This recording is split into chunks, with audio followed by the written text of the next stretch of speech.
This is the Male Review on Yale Radiocast.com. Yo, this is Yale Entertainment, Yale Radiocast. This is the Male Review. We are live. Thank you, everybody, for tuning in. We are deep up in the building today. Yes, sure. Hope everybody is enjoying themselves on this Saturday afternoon for the Male Review and whatever lives you are living in COVID era.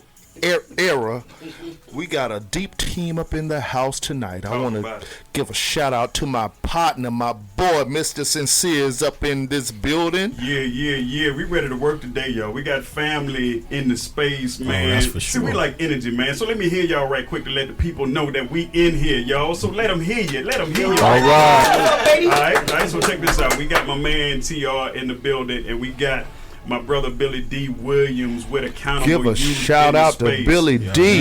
Thanks for having me. What's happening? Back it up. Let's back it up. What we doing? We just said Mr. TR is in the building. Yo, give it up for that. Yes, that part. Mr. Once a month. Mr. Check is in the mail.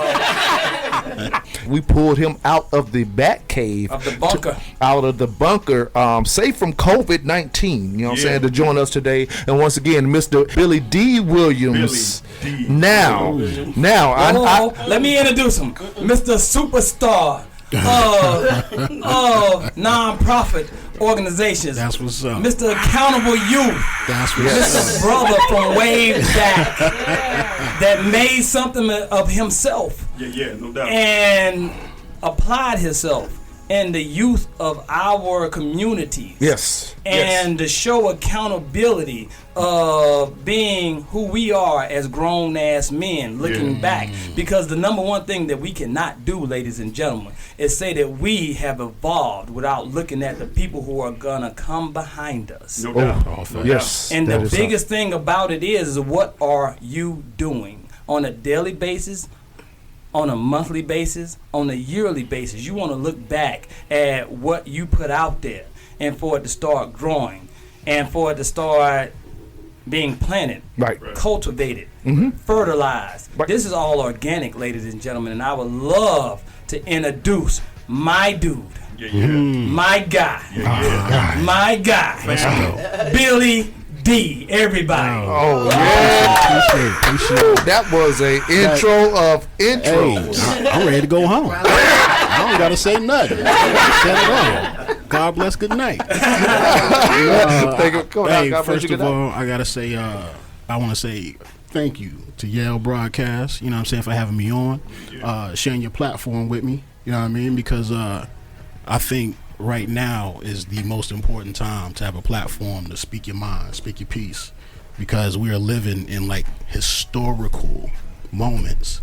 So just the fact that you have this network and you're giving people a platform to talk about these issues at this time in our country and in this world history, it's like it's important. No doubt. It's extremely important. So like, thank you for trusting me with your platform, man. We'd like to spread that love as far as the platform is concerned, have as many voices and perspectives as possible. So, once again, we are glad to have my brother Billy D. Williams in the studio with us, man. Just make sure that you don't uncover all of our dirt. Hey, I'm keeping it in check. And a poet. Like, here's the thing. So we want to start it off with this question right here. What motivated you to start Accountable Youth? Here we go. First of all, I am a massive hip hop fan, and I'm talking like late 70s, early 80s. Like, I was born, I didn't have a father in my life, right? So like, hip hop was part of the thing that raised me. You know? That's who taught me how to dress, that who taught me how to walk, talk, how to carry myself. That was hip hop. You know what I'm saying? So Africa Bambaataa was like a godfather of hip hop, man. And so around 2016, it was all these late 30s, early 40 guys, you know what I'm saying, coming out saying that, you know, they had been molested by that dude. And it felt bad. You know what I'm saying? Like it hurt. It hurt. You know what I mean? And so and also that was like on the back end of like Tamir Rice and Sandra Bland and Eric Garner and, you know, all of these things. And to see those grown men, and I'm talking masculine men, Right. You know what I'm saying, look into a camera and speak about their feelings and what that man did to them when they was kids, like it moved me. Right. And so I got on the phone with my man Wendell. It's the vice president of Accountable Wendell, Youth. Yeah. Shout out to When? And I'm like, yo, we got to do something. Right.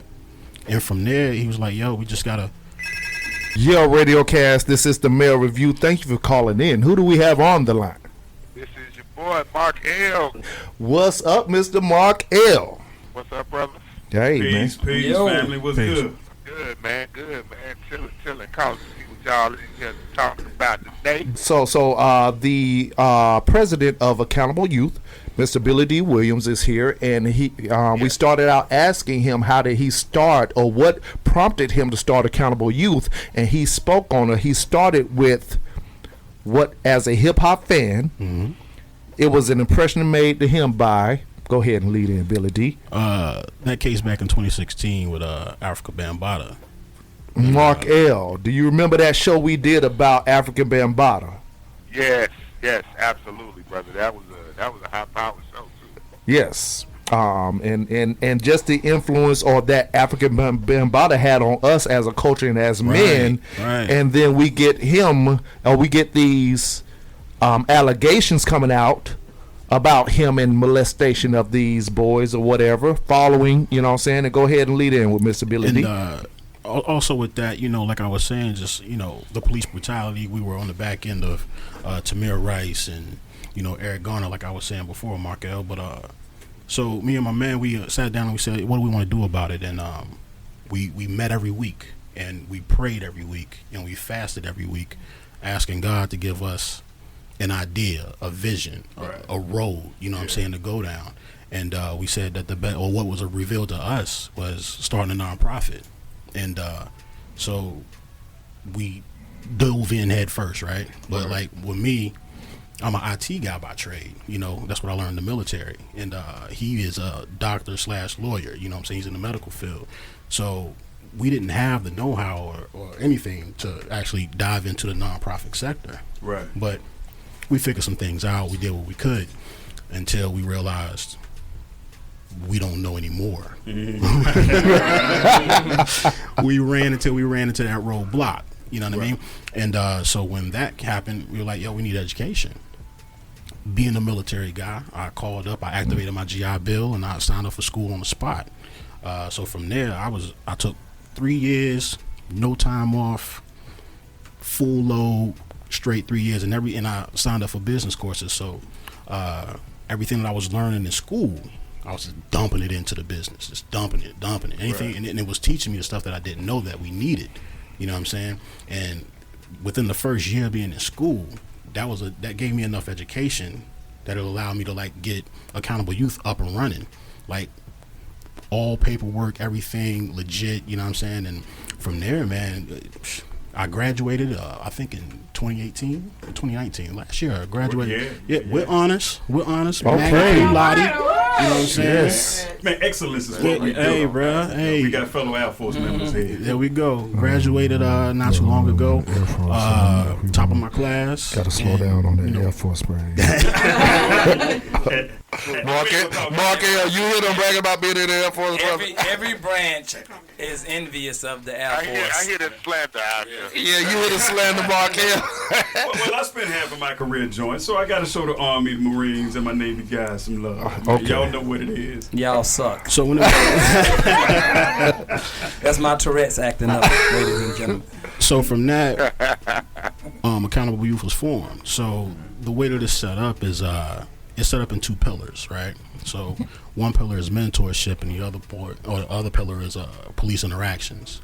So we operate in between those two pillars. It's similar to what y'all got going up here at Yale. Yes. Y'all are a full network, but Yes. y'all got different avenues. You Right. got your hip hop, Yeah. you got the Mail Review, you got the sisters on here talking. You know what I'm saying? So that's how our business is operating. We either in the mentorship lane or we're in the police interactions lane. So right now we're full blown with police interactions because mentorship is hard to do right now with COVID. You know what I mean? Right. We're putting a plan together. The faces that I run into, the challenges that we have is more financial, man. I mean, nonprofit, you have these huge corporations, right? And they say that they allocate so much money to this or to that, and wherever you go online, man, you go to a bank, you go to, Coca-Cola, you go to all these places, they do have this cutout of money that they allocate to nonprofits. And I'm telling you, man, like, more times than not, the nonprofits that they give to are stuff like ours. They say they want to like help out the at-risk youth. They want to help out the black community. They want to help out all of these other places. But, dude, it's not happening. You know what I mean? So I remember when we first got started, I was putting in packages, these sponsorship packages that these certain companies, they give to allocate funds to like nonprofits like ours. You know what I'm saying? And when I tell you, I didn't even get a rejection letter. You know what I'm saying? Like, wow. Yeah, like they didn't respond. Damn, not even a rejection. I didn't get a rejection letter, man.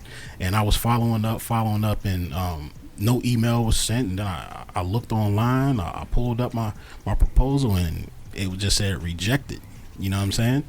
So more than anything, all nonprofits, and I'm sure any nonprofit out there that's like ours, that's small and they're doing everything their own way, and you know what I'm saying, they have a righteous cause, man, like I'm sure that they run into those kind of issues, you know what I'm saying? So for me, I was blessed enough. Well, first off, our first event, man, I came out of pocket like thousands and thousands of dollars just to put that on, and after that, and I got it done, I felt so good about myself. I emailed the companies that told me no or that didn't tell me no. Wow. Yeah. Just to let them see, like, hey, man, you're not going to stop what we're doing. You're not going to stop us from giving back to this community, to helping these kids out. You know what I'm saying? And so that would be my first thing. You know what I mean? More than anything, that's what we look for, and we just want people to, like, do right by us because we're doing right by the community, man. All right.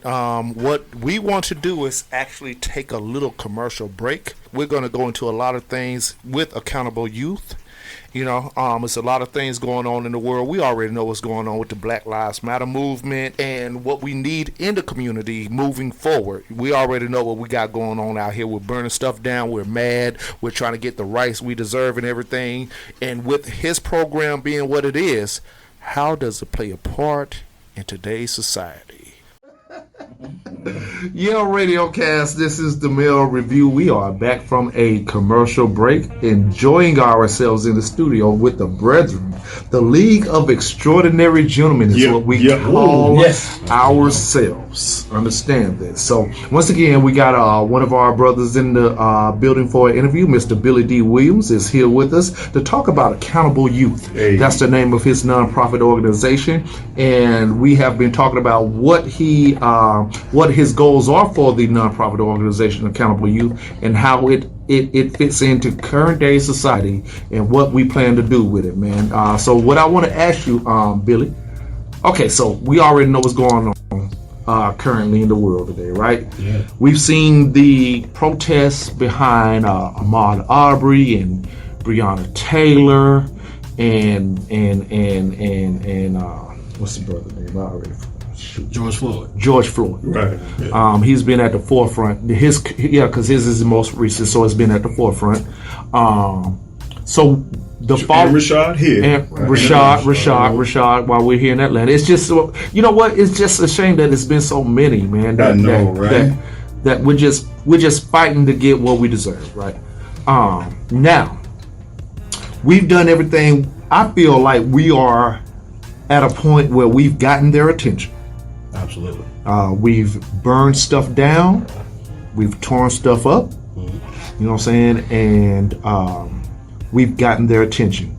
Now, what has happened is, I feel like the fuel behind this current era of protests and fighting is the youth. Do you feel that way? And does everybody feel that way? No doubt about it, bro. Yeah, okay. Set them out for it. You know what I'm saying? So we've, up until this moment, said, this current generation, they don't know what they're doing. They ain't got no fall. They ain't got no leadership. They don't know nothing. They ain't gonna be nothing. I've said it. I think a lot of us have said it because of the fact that they have had no direction. Right. Now, but they know they want to be heard. Facts. Mm-hmm. Absolutely. And I think this is the moment that they've finally been heard. think they were being heard before this, though. Do you? Really? Yeah. I just think this is it's like the old school cartoons when you used to light the match and follow the gunpowder to Right. the TNT. Right. George Floyd was the TNT. Okay, You know what I'm saying? cool. I can see. I can see that. I like I can that. see that now. I like that. Now, with that said, they need a little leadership Facts. Absolutely. because we still agree with that. How do you think accountable youth and what's going on today provides goals and leaderships at this current moment? Well, right now, let's just take a step back and talk about how we got here, right? Because the question that the question that has been brought to me is like, why is it so bad now? What is different about this one that makes us burn down cities, not just in the United States, but also Right. across the planet, man? Right. You know, like you look at Rashard Brooks, or you look at all these other ones, but it was the George Floyd one that just set everything off, man. Yes. I'm a firm believer that it was just the way that it was done. You know what I mean? And the fact that you had to watch a slow death for 8 minutes and 46 seconds. Right. You know what I'm saying? Like, we're desensitized right now to Right. shootings. You know what I'm saying? So, like, when you see somebody get shot, you see shots, you see people get shot on Facebook live, Right. Right. all the time, man. So, you know, to see Rashard Brooks, even though, like, it's massively tragic, but the way in which George Floyd was killed, and you had to sit there and watch it, man. Yet this motherfucker had his hand in his pocket with his knee on the brother's neck. Like, see, that's ridiculousness. And our youth, they not standing for it. They not our grandmothers. They not us. They bold. They just need that energy to be directed. Right. Yeah. And even that, and that's the reason why, not just youth, man, not just youth, but, people that are not of our color, man, they're out there too. Right. Because there's no way that you can sit there and watch that and it not touch you in some kind of way. You don't have to know George Floyd to know or to feel that pain, to see a grown man cry for his mama who ain't here right now. Right. You know what I'm saying? Man. So I think like just seeing that is what made people just activate. All these other videos that we've seen in the past, it's a quick shift, it's a this, it's a that, it's a Sandra Bland where you see her fighting on the side of the street, and that's she died in the. But we don't see the repercussions We as don't it's see happening. the whole thing happen, right? Right. So I think like seeing the whole thing happen, seeing that timeline, and you just have to sit there and watch it like a train, like train wreck TVs. Right. You know what I'm saying? I said the same thing. That is what made this one so epic, and that's the reason why we're seeing all this huge and to the point, right? Because the reason why I use the analogy of the dynamite, you know what I'm saying, and the gunpowder, is just cancel culture is the young people. Facts. You know what I mean? Yeah. Yes. They've been canceling people Right. for the last 2-3 years. There's a whole lot of people who thought they would always be gainfully employed that lose their job in a minute. Right. Kevin Hart, 10 years tweet. You know what I'm saying? That the tweet was years and years old. Right. And he still lost that job. Right. That's cancel culture. That's young people. We not doing that.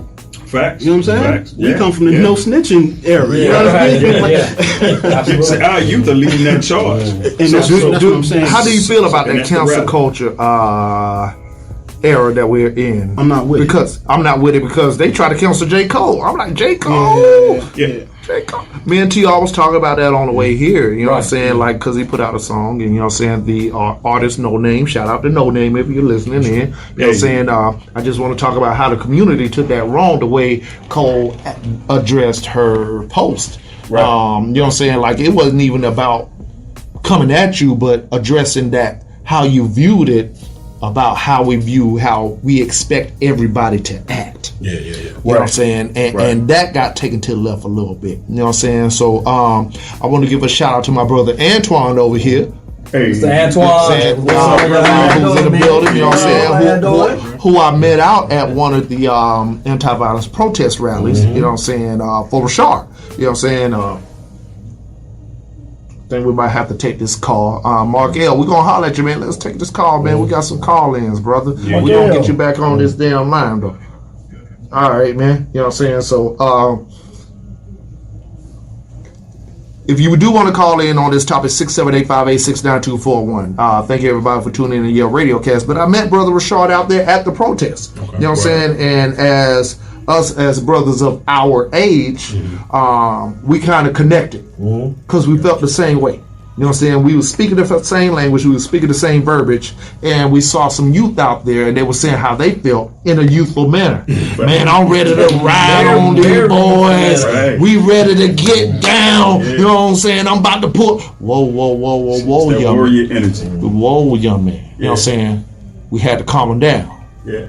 And we had to ask them, do you think what you're saying right now is productive? Right. What's your strategy? What's your strategy? Yeah. What do you think the strategy should be right now for the youth and the community, being that they have the energy that we don't have to kind of push this charge? They just need the leadership that hopefully, and the intelligence and the understanding and experience that we got with what we've dealt with, because this ain't shit that just started. So brother, let me say this real quick, and we gonna kick it right back over to Billy D. Like, I want to say this about the cancel culture.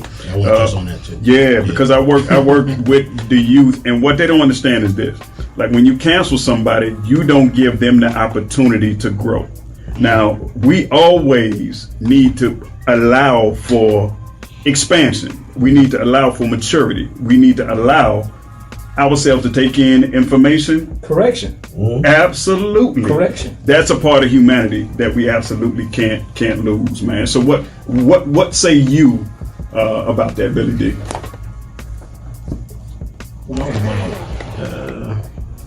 About 10 years ago, right?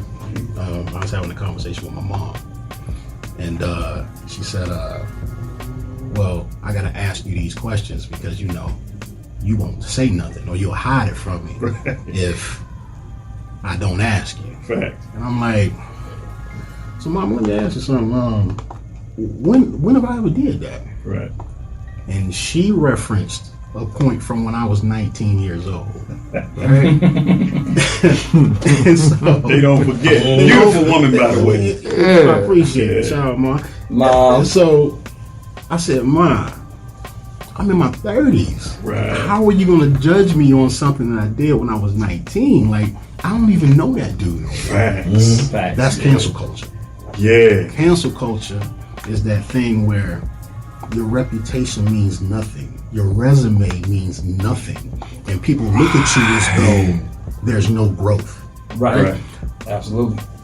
I would love to see one person who is being canceled or who they are trying to cancel just say, I will not apologize for that because that made me the man that I am today. Right. Everything. You have to go through those things. You have to make those mistakes. Right. So why apologize for something that made you a better person? No doubt. You know what I'm saying? No doubt. Like, no doubt. Especially when nobody's perfect. Right. So like, why cancel something? Especially when they have to dig so far deep and so far back. And if your actions don't reflect whatever it is that you're getting canceled for now, there's no need to apologize. And that's what I always say. I always say that we're at a current state. My man saying nah. Now look.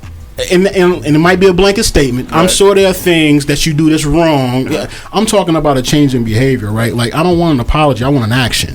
Fact. You know what I mean? Like, apology means nothing if there's no actions behind it. That's how we know you mean it. See what you're saying is so on point, because the same dude that served this country in the military is the same dude that was hustling in the streets of Mississippi, like as a youngster.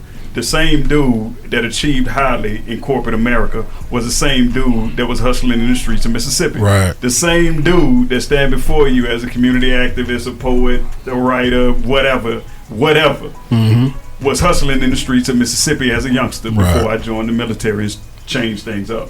So we have to allow not only for growth, but the potential for growth. Like, we gotta let that seed germinate. We have to, and cancel culture totally disregards that.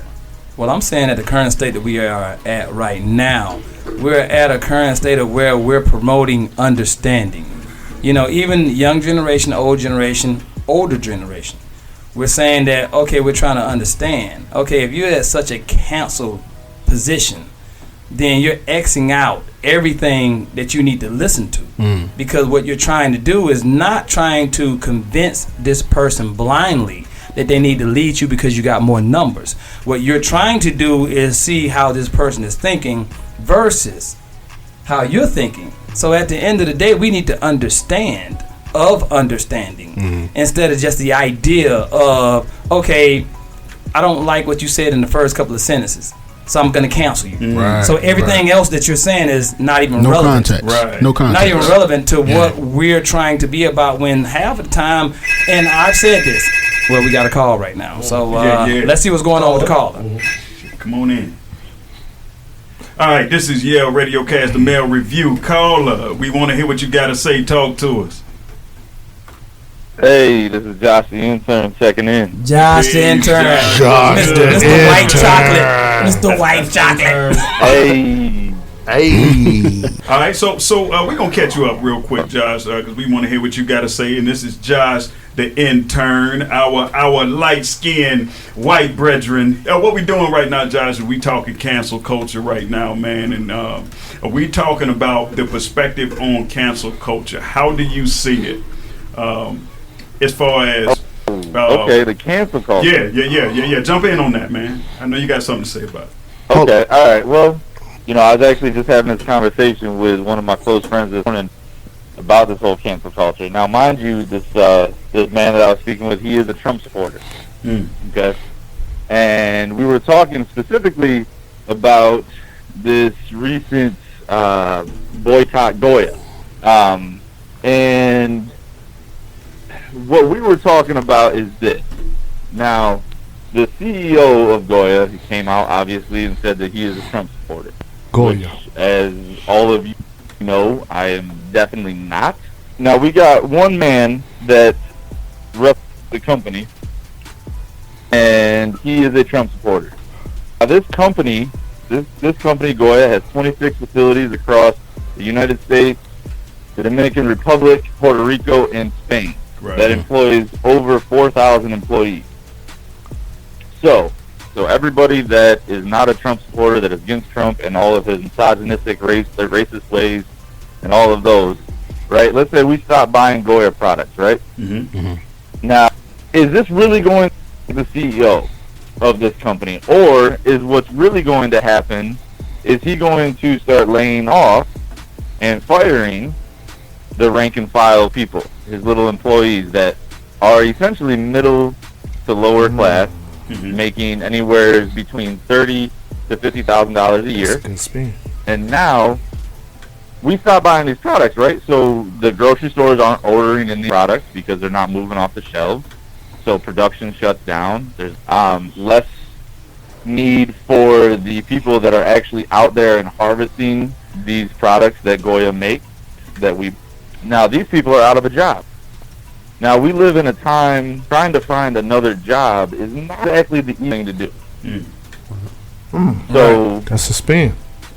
Right. So by canceling Goya, right, because of one man's opinion, we're essentially going to affect potentially hundreds, if not thousands, of people, and not be able to find another job. Right. And these people that could potentially be out of a job and not be able to find a job may not share the same views as the CEO of the company. That is a great spin on that, brother. So in my opinion, there's got to be a better way of going about it, whether it's calling them out, whatever, what have you. I don't have the answer to that. I haven't really thought about it too much, so I can't sit there and say I have an answer or a solution. However, we got to kind of sit back and think about the impact that that's going to have. Because you think about it with the Yale Radiocast show, right? Let's say someone doesn't like Dylan's opinion on something, right? Maybe that never they happened. would prefer, a Hyundai over a Kia. And, hey, we're canceling Dylan's show. We're not going to listen to Dylan's show. We're not going to tune in. This guy, my brother. Guess what? My brother.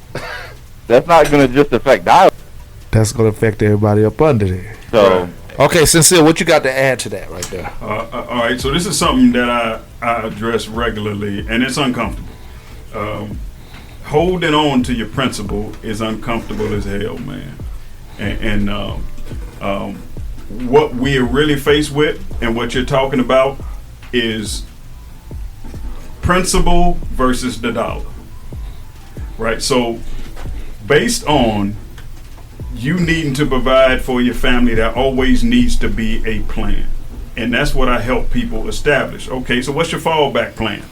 I did very well in corporate America, and now I work for myself full time. And not only myself, my wife does the same thing, based on what I taught her in a position that I was able to put her in, from not accepting BS, right? So there always needs to be a plan, and what we have to do is share that plan, Right. And we have to fall back on those pillars of building wealth. Right. All right, so that's through the stock market. That's the easiest way. The most millionaires were created with real estate, investing in real estate, and then the greatest way, or the greatest wealth, has been built through business, all right, entrepreneurship.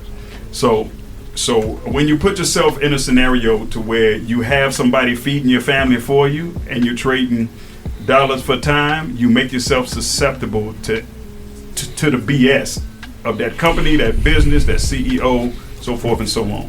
So my thing is to always put yourself in a scenario to where you have options. Right. Well, let me circle back, because we don't want to get too far off the topic. What we want to do is address this, how this affects the youth, because I don't think the youth give a damn about the stocks and bonds, what you're talking about. You know what I'm saying? So I want to circumvent that back to Billy, you know what I'm saying, and his program, you know what I'm saying, and once again, like the youth and how we see what they're talking about doing versus what we think as adults and the leaders and the mentors of what we think they should do. Billy, what you got? I don't want to waste Josh's call. I mean, he took the time to call in, so I at least want to answer the question right quick. Right. I appreciate what Sincere is saying. My short, sweet answer is this, man. It's not anything that we can do as people, right? Because we're on the low end of the totem pole, right? Is building wealth and all that stuff is way easier said than done, right? I personally believe that in order to stop the thing that Josh is talking about, all political contributions should be made confidentially, right? When you have these billionaires who give money to whatever political party that they believe in, it should be made private, right? Right. Politics should not be a part of the business. Right. You know what I'm saying? Exactly. It's like communism. You know what I'm saying? Like, yes. So with that being said, it's nothing that we can do, right? Like me and you, we get up, we do what we do to take care of the people that we love. So I would say, in order for that to change, in order to stop a person who puts food on thousands of people's tables, they should make that thing confidential, man. Like, he has too much to lose because there's too many people depending on him to feed their family. You know, so if I had to say anything to your point and the question that you gave, it's just, you know, they need to make all political contributions something that only the political party and the person who gave know about it. Right. You know, it gets too political like that. But yeah, that's those are rules that are normally set up for the people that are in the bottom 80 to 85 percentile. CEOs don't follow rules; they create rules for the people that work for them. Like the Constitution. Right. So right. That's what we end up dealing with, and we always have to choose. Like wealth as a word, it has not as much to do with money as people think it does. Right. It has to do with flexibility and freedom, and that's like when you're talking about a dollar amount. Like, I was able to create freedom for myself and my wife by creating a certain lifestyle and then making money that surpasses that lifestyle, and the gap represents freedom. Right. So that's what it's about, and it's the understanding of that. And youth are becoming more acknowledgeable to that fact. Right. TR, what you got? I know you got something for this one right here. I would have to say, and a lot of the people on this panel have talked to me at certain times or whatever, and I could say the biggest sum up for Mr. Josh out there is my idea on this is the inverse of understanding the inverse of the cancel culture. Because the inverse of that cancel culture is what? These big businesses doing the same thing. They have an idea and then they have the power to have a larger impact. So what are you going to do at the end of the day? So I'm saying this, me personally, I'm teaching my kids how to do different things that's self-sufficient, grow crops for their own selves. You know, even in the backyard, you can honestly fulfill your needs and your family needs. There are things that we can do and start understanding. What disappointed me about where we are right now, I think the most, is the idea of these things, and not during the riots and nothing like that, during the coronavirus.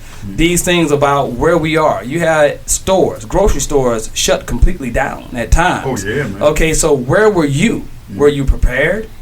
And how prepared are you going to be by just going to that store and loading up? Yeah. Right. So at the end of every day, you need to understand where are you as far as being self-sufficient, and what does that mean to you? I mean, self-sufficient could be your garden in the backyard, and you could be able to go pick cucumbers. And I might add this, whereas I thought that it wasn't a big thing, Right. we have a whole bunch of country people. You know, whereas you were actually born and raised in Mississippi, that's sincere. And a lot of times you have to give kudos to those that do understand. It's just not a city way of thinking or whatever. And I think a lot of city people got it wrong. Yeah. Because you're depending on these grocery stores. Right. So when these grocery stores close, where are you at? Right. I didn't understand. Trying to find toilet paper. I did not That's understand what the we- idea of how much squash and cucumbers could get you in a week. Man, listen. I have gotten donated like 10 squashes and cucumbers or whatever. Got me through the whole week. Wow. Put a little seasoning on it and Man, everything. listen. That's So- what I'm talking about. Okay, so But to stay on topic, so what do young people do, right? Here's what's dope about the moment that we're in, with all the tragedy that we have, you know, with all the rioting, with all the protests, you know, good and bad, violent and nonviolent. What we also need to make ourselves aware of is the moment. And Facts. as crazy as it is, this is an incredible moment Incredible. for black people. Yeah. And Absolutely. believe it or not, it's prime season for black folks. Right? You know why though? The reason why is because it's an election year. Right? Right. Every election year, you have politicians that want your vote. No matter what. Black folks get all the love. If you got Joe Biden telling Charlemagne you not black You ain't black. if you don't vote for him. oh, I was You so know what I'm hot. saying? I was Like, so hot. for him to be that bold, that lets you know how badly he wants your vote. How did you feel about that comment? Because It was desperate.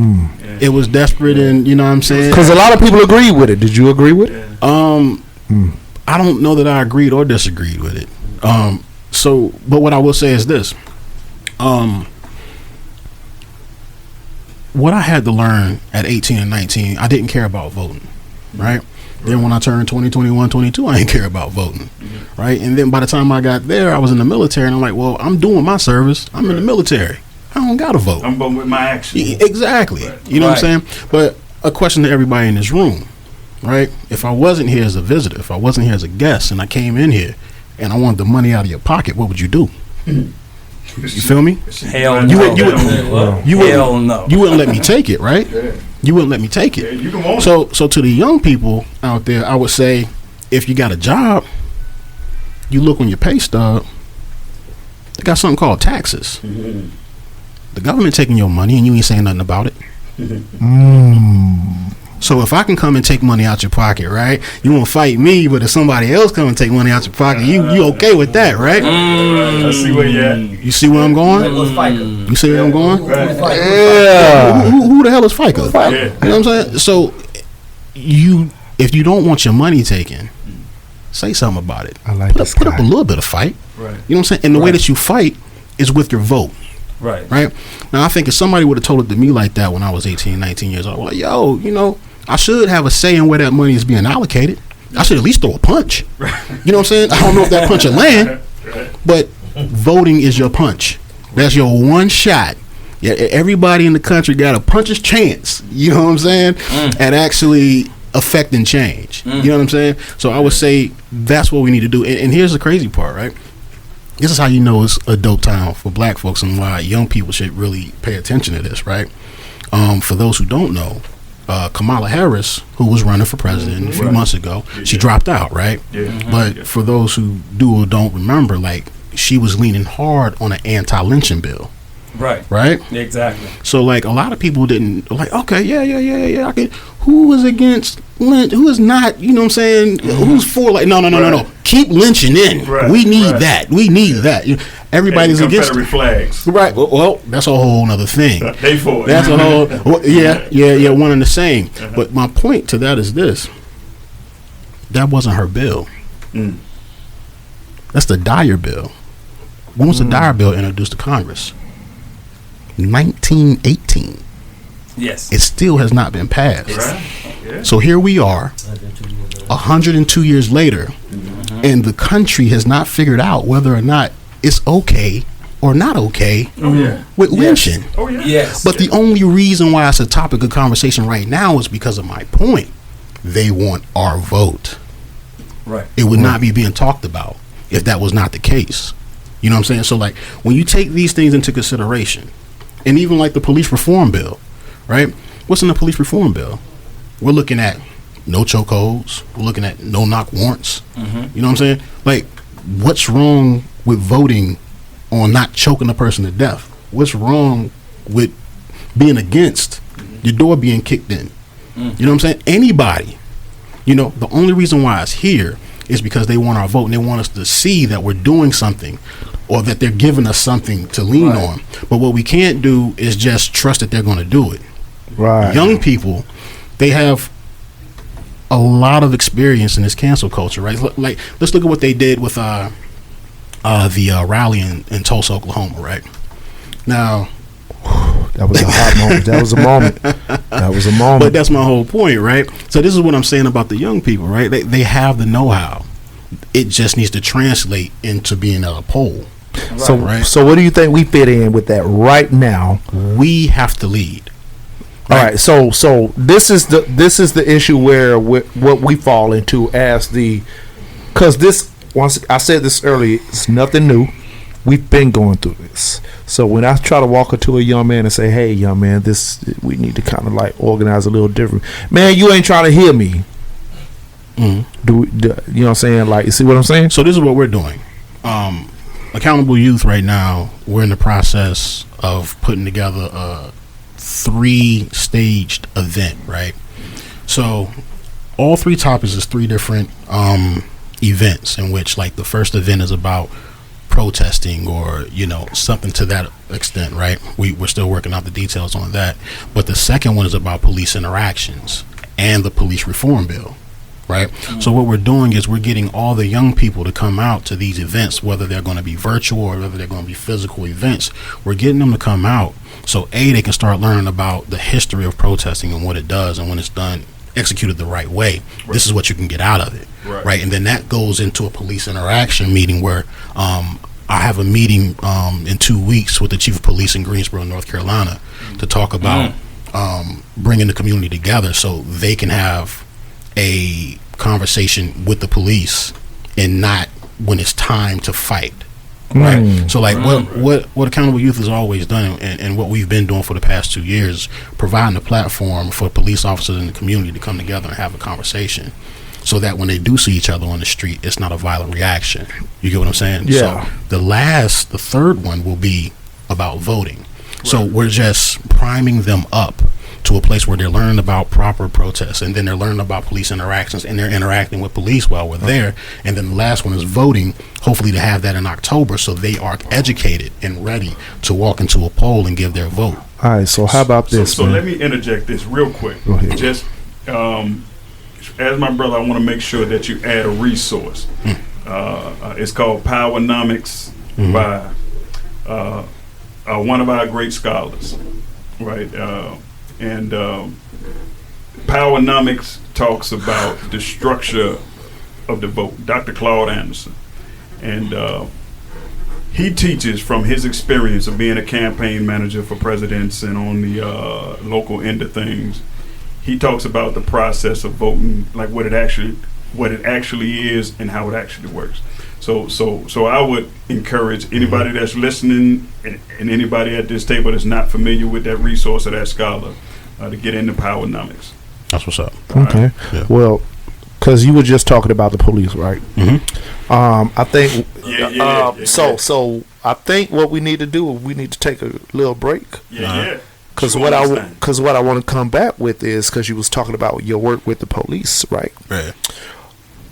Where are the police at in this moment right now? All right.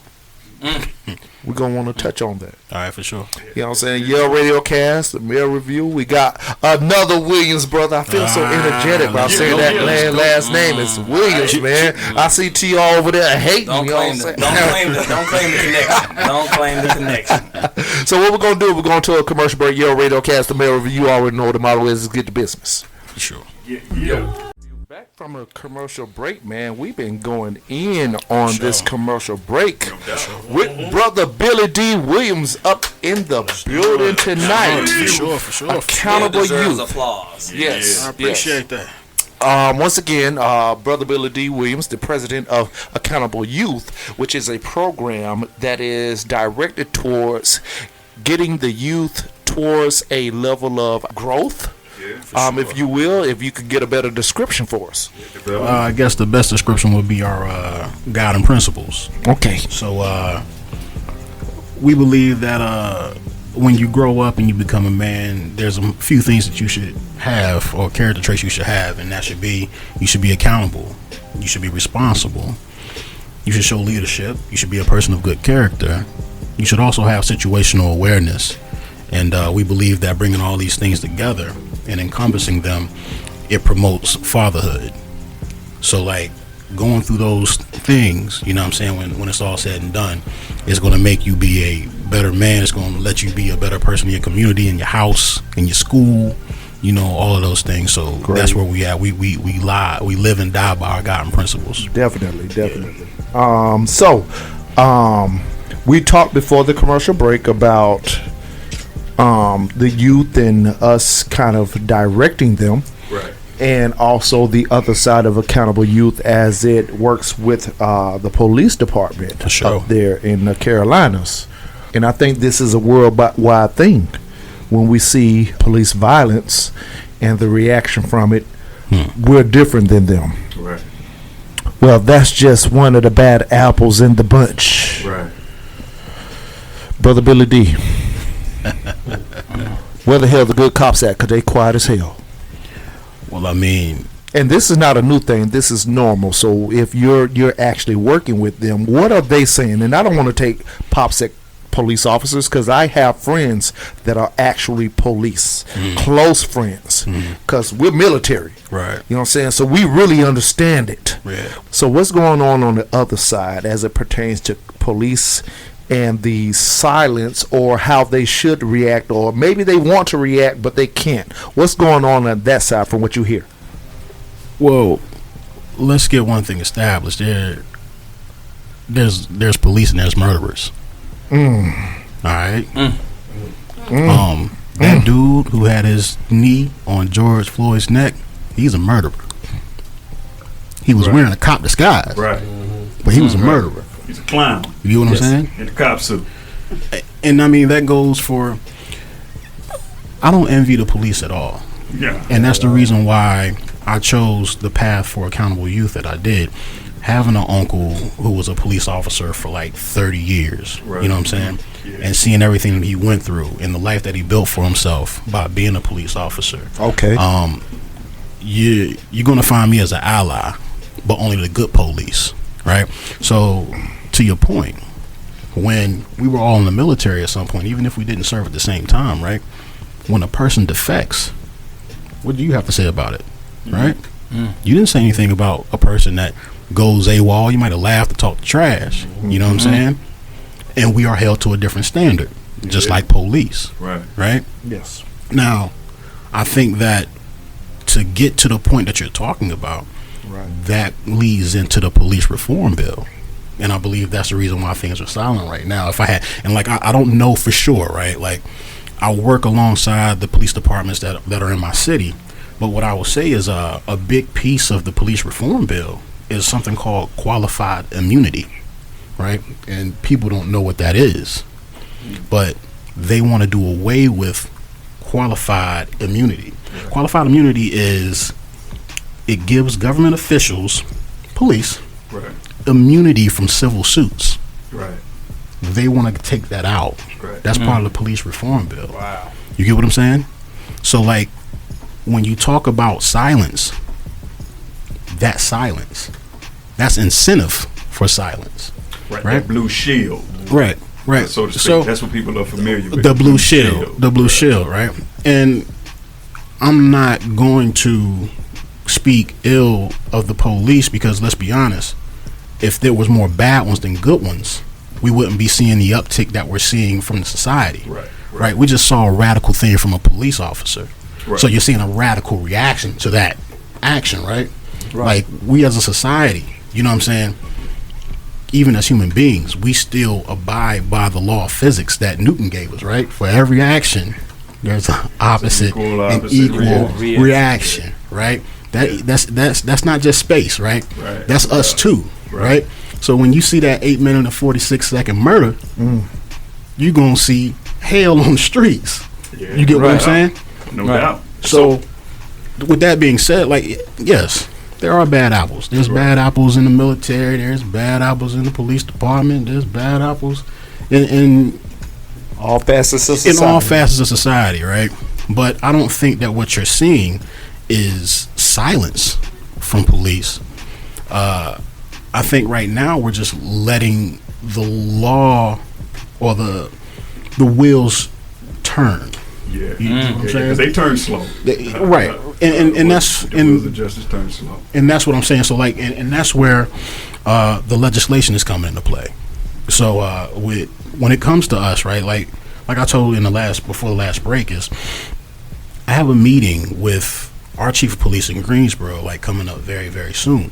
Right, and listening to him and what Greensboro, North Carolina, and Atlanta have in common is, after the riots died down and after the protests chilled out, we saw an uptick in black on black violence, right? You just seen Sequoia Turner down here get killed due to black on black violence. We lost a 16-year-old in Greensboro last week. We had 7 murders in 7 days in Greensboro, and like, we ain't even half as big as Atlanta. Right? So there's something going on that after the riots and everything, everybody goes home and takes off their Black Lives Matter t-shirt, they tooling up and they hitting the streets. You know what I'm saying? Yeah. So, like, how much work can you get done, or how much talking can you give when you're busy working? True. When you got your head down and you on the grind and you got to solve these murders, like, they still got a city to protect. They still got people to protect. You know what I'm saying?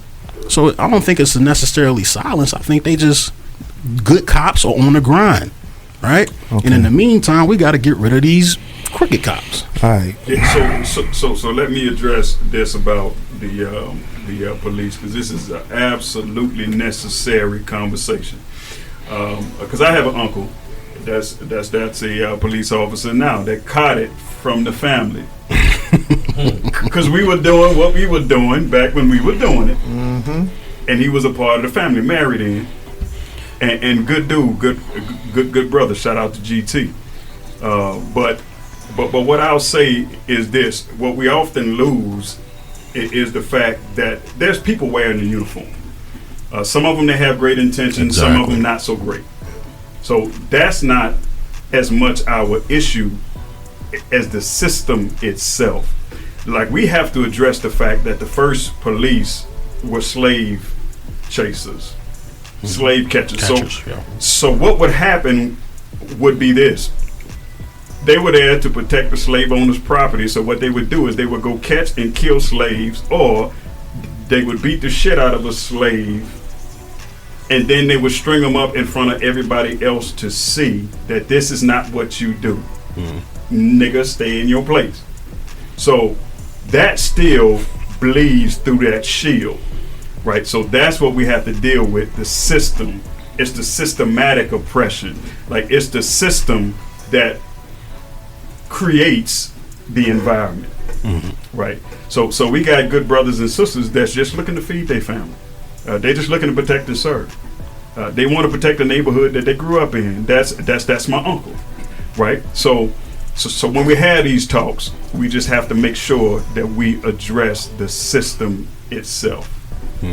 I would have to ask, what is your take, since you deal directly with the youth, versus what you think about our society?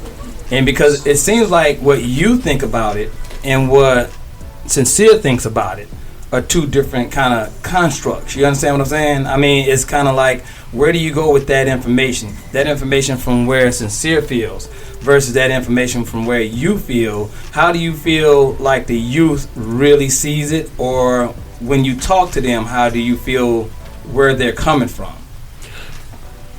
I think nobody's looking at themselves as human beings, right? It's almost like we playing cops and robbers for real in real life. You know what I'm saying? Right. And so that's the reason why Accountable Youth is in the position that it's in, to start allowing police officers to look at kids as human beings, to start letting kids look at police as human beings. So at our last event, we had a social justice awareness summit at the Civil Rights Museum in Greensboro, and I brought in a police officer, and I just wanted him to field questions on, what do you do when you get pulled over? What is the police officer thinking? Because see, here's the thing. You look at like Philan Castile, right? I hope I said his name correctly. Philando. Okay. Yeah.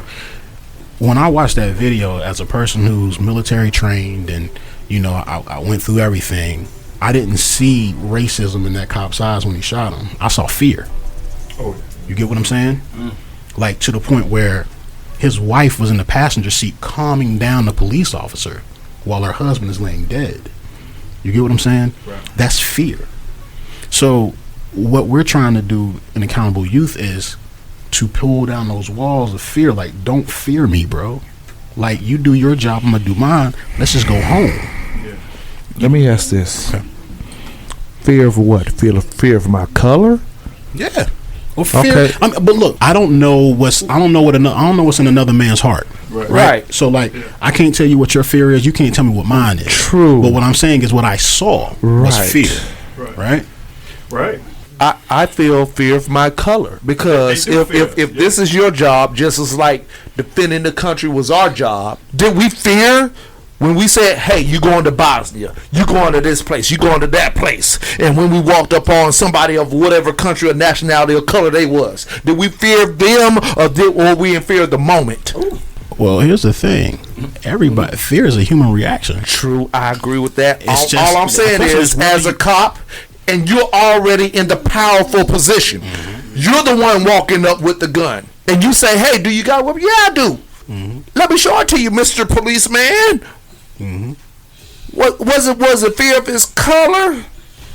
I want to say, I mean, don't take it personal, but this is just me. No. I feel like that's the bull, because officers, you should. I have all sons, so I'm in fear of them every day. So a cop, and I have a lot of cop friends, and I have a lot of white cop friends from Douglasville. And one of my officer friends told me, we just trying to go home at the end of the shift. So, and I made the statement, well, if you're trying to go home, why do you fear black men, especially young black men, so much? And he was like, it was taught. By who? Exactly.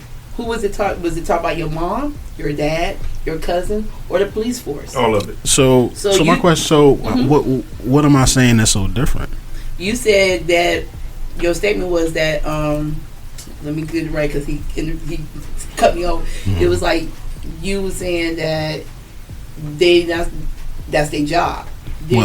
What's their job? Yeah, he saw the fear. That was his comment. No, his fear is not have nothing to do with that's your job. You're not supposed to show fear when you in the moment. You an officer. You are trained. Just like y'all are trained as military men. Right. Y'all are trained to shoot and kill if it's necessary. But his job, they got more training. I don't know because I ain't never been in the military. But they might have more training to be able to handle in a certain situation. You can't fear everybody that's black. You can't fear every black man. Well, let me address it this way, and here is where Bill is on point.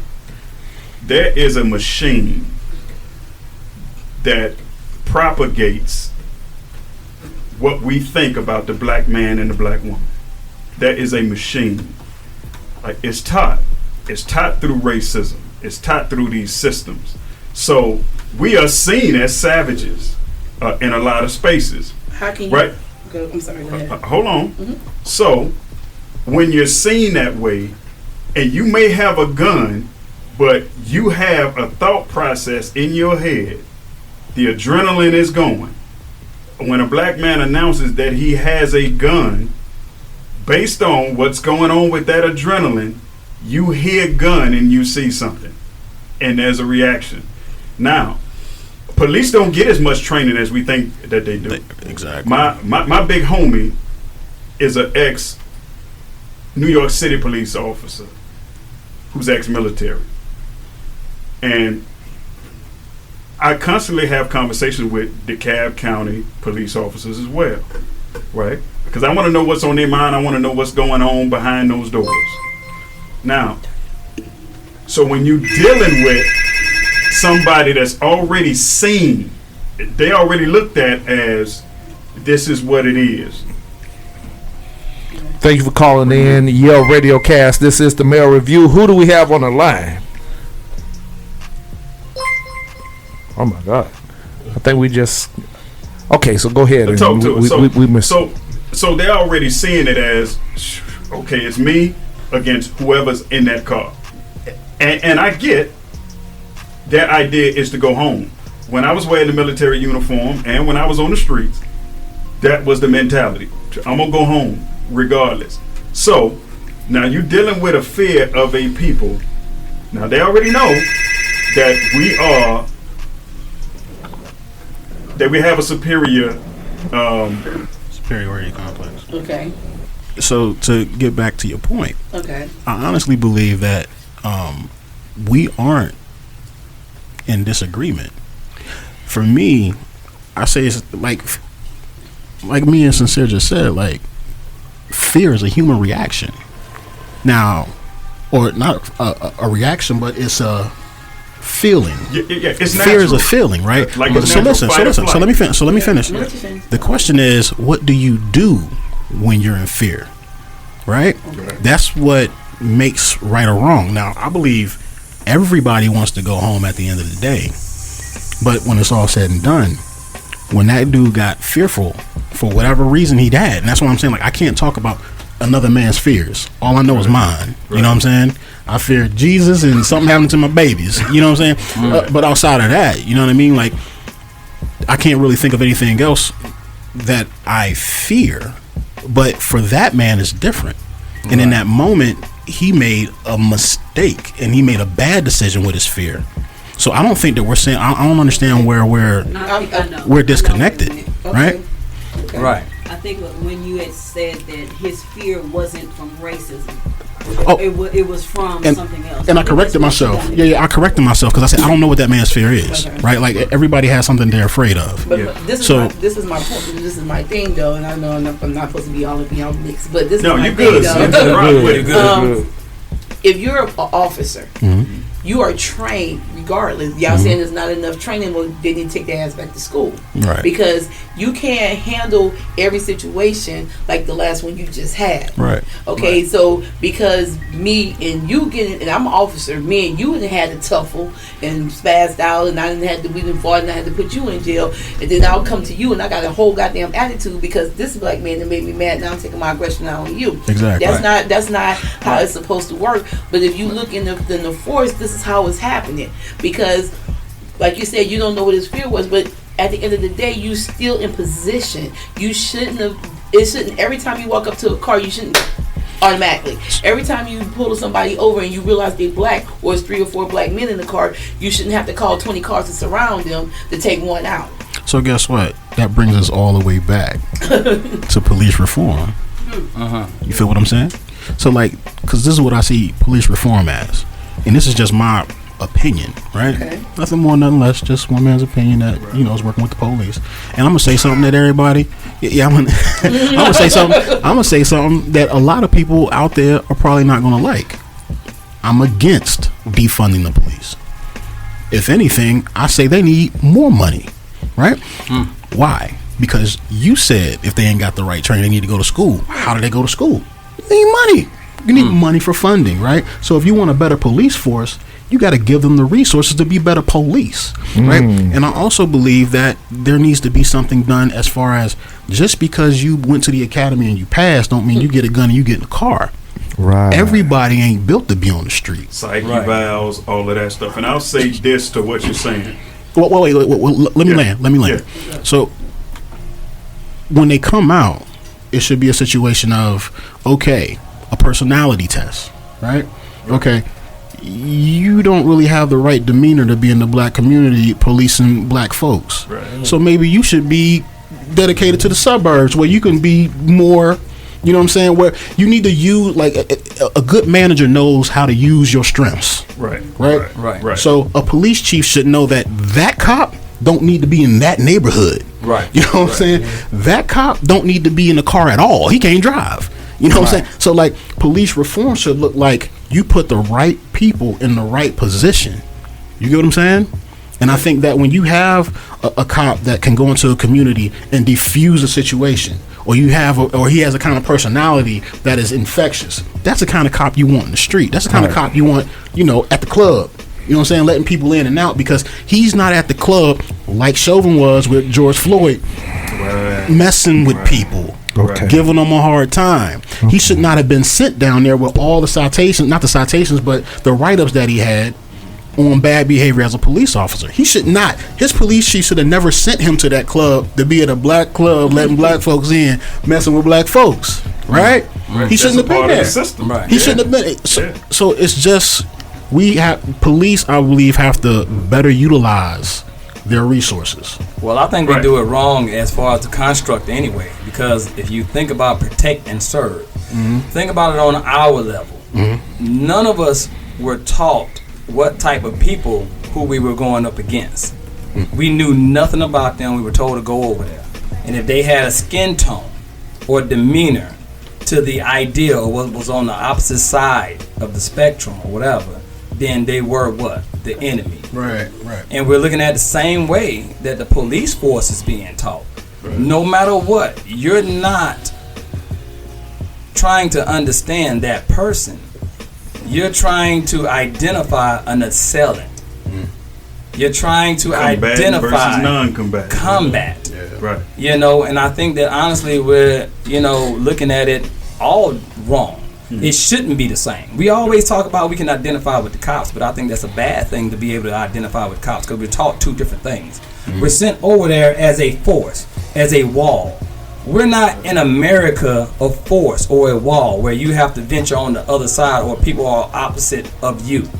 You are looked at as far as we're all that melting pot or whatever. So I think as far as the format, the way things are set up, is wrong. You're not in combat just because you're a cop. I think just totally the opposite. You're not in combat because you're a cop. You're looking at somebody that's the same citizen of this country as you are. Right. Right. So that leads me to two different things that we're talking about here. I think that defunding is the wrong language. They need to be demilitarized. And that's what I was saying. Stop saying things better than how I said them. That's the language. They don't need less funds. They need those funds appropriated properly. Exactly. So demilitarize them. They shouldn't be having tanks and shit. They shouldn't be walking around in combat battle dress uniform. Come on with that. That adds to a psychology. And number two, put the police in their damn neighborhoods. There's a such thing as community policing. Bring them up and have them patrol and police where they live, where they stay, and that should be the That should be the conversation. That's true how neighborhood you watch. should determine your police force based on where they coming from, and we should have slots dedicated to these neighborhoods, to these communities, to police folks that you are around and that you live with. So, wrapping, I guess, out or whatever. Yeah. I mean, I have nothing really to say. These gentlemen on this forum is something extraordinary. And I would have to honestly say, you know, I don't look at it as far as me just being a part of it. I look at it as far as me being cognizant of it. Yeah. I mean, to be honestly looking at my brothers that I've grew up with, and we've had many nasty little talks, you know, For sure. just the evolution of who we are as men right here. I mean, all four people, the base of this table right now, you know, that I'm speaking of, we got a lot of support around us that honestly keeps us up. I'm not discounting nobody. The people who keep us up. But definitely, there's nothing to be said except for just listen. I mean, you're witnessing greatness in this escalation, greatness in this development. So I mean, let's just keep it going. Youth of America, everybody of America, let's just keep it going. Sure. Yes, sir. Right. So now we're going to circle back around to Mr. Billy D. Williams. Yo. Yes, Accountable Youth. For sure. Appreciate you for joining us, brother. Hey, yo, man. I had an incredible time.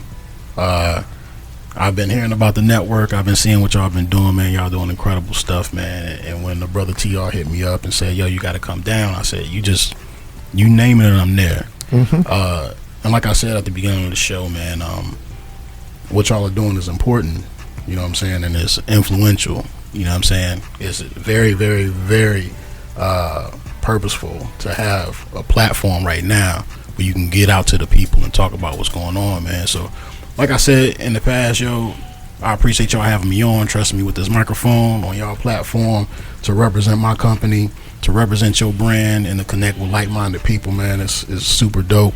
I would be remiss if I did not give a super duper shout out to the Accountable Youth Board of Directors. Yes. Mr. Nashaka Askew, Mr. Wendell Fortson, Mr. Kareem Mellis, Mrs. Kristen Williams, and last but not least, well, no, I think I got it. Oh, Flora Debrick. There's nothing that I could have accomplished without that team. And so with that being said, I would just say, you know, follow the movement. We're Accountable Youth on Facebook. We're Accountable Youth on Instagram. We're Accountable Youth on YouTube. So like, subscribe and like and share. And even right now we have a something going on. We have a Facebook promotion going on where if you choose Accountable Youth as your birthday charity, we're going to send you out a free t-shirt. May 30th. That we October 31st. a retroactive t-shirt, bro. That was fast. October 31st. Yeah, Halloween. Don't do it. That says a lot. But shout out to my family and friends, man, and you know, just keep on following us. And for nonprofits, man, just, you know, if you want to give, go to accountable.youth.org/donations. PayPal's right there. You hit that button, you drop us something, man, and I can guarantee you we're a 501c3 approved nonprofit. So all of that stuff goes back into what we're doing. If you want to see what we're doing, you can always go on the website, see the work that we're doing in the community. We feeding the babies, we mentoring the babies, we making connections with the community, and we got the police coming down, man, and they talking to the folks about knowing their rights, knowing what to do, what not to do, and trying to bring some calm, man, to the country. So holla at us. Thank you. That was hot. TR, finish it off, my guy. It ain't much finishing on that, man. Just, you know, we got extraordinary people here. You know, just if you're in this element, you have to do something. You know, it ain't about just listening anymore. It ain't about just giving a dry comment. You know, do something. Do something. You want to be accountable, put yourself in a position to where sometimes you have to be held accountable, but you already answered that call. I think that we all need to honestly analyze that within ourselves. We always have something to say and nothing to do. So, you know, let's all just be doers.